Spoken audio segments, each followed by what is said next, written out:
કેન્દ્ર સરકાર દ્વારા અકસ્માત કેસમાં માલવાહક વાહન ચાલકો સામે 10 વર્ષની સજા અને 5 થી 10 લાખ રૂપિયાના દંડની જોગવાઈ કરવામાં આવતા ડેસર તાલુકામાં ફરતા હજારો ડમ્પરો અને અન્ય માલવાહક વાહનોના પૈડા આજે વહેલી સવારથી જ થંભી ગયા હતા।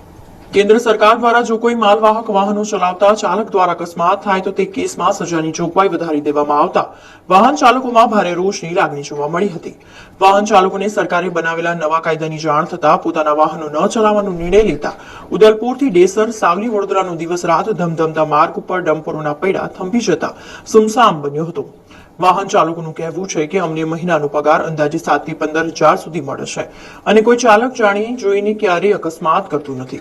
અકસ્માત અચાનક થતી ઘટના છે। જો કોઈ સંજોગોમાં અકસ્માત થાય તો તે સામાન્ય પગાર મેળવતું વાહન ચાલક લાખો રૂપિયાનો દંડ ક્યાંથી ભરે અને જો તેને સજા થાય તો તેના પરિવારની શું હાલત થાય તે વિચાર ચાલકને ધ્રુજાવી દે છે। ડેસર સહિત તાલુકાના ઉદલપુર વરછેસર રાજનગરના વાહન ચાલકો પોતાના વાહનોથી અળગા રહીને કાયદાનો વિરોધ નોંધાવ્યો હતો। ડેસર તાલુકામાં ડમ્પર ચાલકો સાથે અન્ય ટેમ્પો ટ્રક આઈસર સહિત નાના મોટા અનેક વાહન ચાલકોએ પોતાના વાહનો મૂકીને કાયદાનો વિરોધ નોંધાવ્યો હતો। 200 જેટલા વાહન ચાલકોએ ડેસર સેવા સદન ખાતે મામલતદાર કચેરીએ ભેગા થઈને ડેસર મામલતદાર ડોક્ટર મેહુલકુમાર પાંડવને આવેદનપત્ર આપી રજૂઆત કરી હતી। વાહન ચાલકોના સૂત્રોચ્ચારથી સેવા સદન પરિસર ગુંજી ઉઠ્યું હતું। અત્યારે અમે આ ડ્રાઈવર સ્ટાફ બધો ભેગો થયેલો છે। સરકારે આ કાયદો કાઢ્યો છે જે 10 લાખ રૂપિયા દંડ 10 વર્ષની સજા એ તદ્દન ખોટી છે।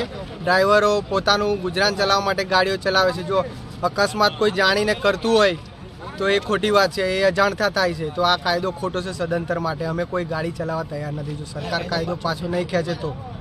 આ કાયદો અમને મંજૂર નથી। મતલબ મેં 7 લાખ રૂપિયા જુર્માનો और 10 વર્ષની સજા और 7 લાખ રૂપિયા ડ્રાઈવરો જોડે હોત તો પછી નોકરી કેમ કરો? બરાબર છે, એટલે અમને આ કાયદો અમને મંજૂર છે નહીં। ટોટલી ડ્રાઈવરોથી જ ગાડીઓ ચાલે છે। અકસ્માત જો થઈ જ ગયો છે બાકી તો 10 વર્ષની સજા ને આ બધું આ કોઈ ગેરવ્યાજબી છે। અને આ લોકો જે વીઘાવાળા 1.5 વીઘાવાળા જમીનવાળા એ લોકો કઈ રીતના આ પોષણ કરશે ને આ ડ્રાઈવરોનું શું થશે અને આ દેશ કઈ હાલત પર જશે એમ અને ટ્રાન્સપોર્ટિંગનું શું થશે અને પ્રાઇવેટ ગાડીવાળાને પણ આ જ પરિસ્થિતિ થશે। ઘરની ફેમિલી લઈને જશે કે કઈ જશે? કાયદો 10 વર્ષનો છે તો આ બકરું ખરી લીધું છે, લાયસન્સ ફાડી નાખ્યું, આજથી નોકરી કરવાની નહીં। કેમ કે 10 વર્ષમાં બૈરો છોરો એને રહેવાનું તો ઠેકોણ નહીં, બૈરોને પૂરું કોણ કરે છોકરોનું? 10 વર્ષની સજા અને 7 લાખ કઈથી લાવવાના? સરકાર હજુ કહેતી હોય જવાબદાર લેતી હોય તો આપણે મંજૂર કરાવીએ। હવે સરકાર તો તાલ બનાવી દે, અમિત શાહ